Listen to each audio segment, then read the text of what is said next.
গুণীজনেরা বলেন, যখন কেউ তোমার সাথে ভীষণ রেগে কথা বলবে বা কারোর কথা শুনে যখন তোমার প্রচন্ড রাগ হবে, তখন সুন্দর একটি মুচকি হাসি দিও। আর গুণীজনের এক কথাই যেন অক্ষরে অক্ষরে পালন করলেন দীপ্তি চৌধুরী, যাকে হয়তো দুদিন আগেও তেমন কেউ চিনত না। তার ছবি শেয়ার করে আজ অনেকে লিখছেন বিউটি উইথ ব্রেইন। সামাজিক যোগাযোগ মাধ্যমের নিউজ ফিডে ঘুরপাক খাচ্ছে লাল ব্লাউজ সবুজ শাড়ি পরা এই উপস্থাপিকার ছবি। চলুন জেনে নেই এই উপস্থাপিকার আসল পরিচয়। তার নাম দীপ্তি চৌধুরী। উপস্থাপিকা পরিচয়ের বাইরেও তার আরেকটি পরিচয় আছে, সেটি হচ্ছে 2016 সালের স্বর্ণকিশোরী চ্যাম্পিয়ন তিনি। আমাদের দেশে যাতে একটিও বাল্য বিয়ে না হয়। দীপ্তি স্বপ্ন দেখেন এমন একটি বাংলাদেশের যেখানে হবে না একটিও বাল্যবিবাহ, কোনো মাকে মরতে হবে না সন্তান জন্ম দিতে গিয়ে, অপুষ্টিতে ভুগবে না কোনো কিশোর কিশোরী।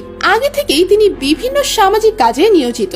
উপস্থাপিকা হিসেবে কাজ করছেন বেশ কয়েক বছর ধরে। মেয়েরা কেন বিড়াল পছন্দ করে ইদানিং দেখা যায় না? তিনি একসময় মজার মজার কুইজ প্রতিযোগিতার উপস্থাপনায়ও কাজ করতেন। এরপর তারকাদের নিয়ে অনুষ্ঠানেরও উপস্থাপনা করতে দেখা যায় তাকে।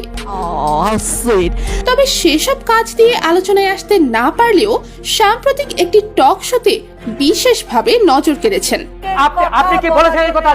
উপস্থাপনা দিয়ে বুঝিয়েছেন এত ধৈর্য একটা মানুষের কি করে থাকে। হাসি দিয়েও যে অনেক কঠিন পরিস্থিতি খুব সুন্দর সামাল দেওয়া যায় সেটি করে দেখিয়েছেন দীপ্তি চৌধুরী। টক শো এর টপিক যখন ছিল কোটা আন্দোলন, আমার নামটা পর্যন্ত আপনি ঠিকমতো উচ্চারণ করতে পারেন না।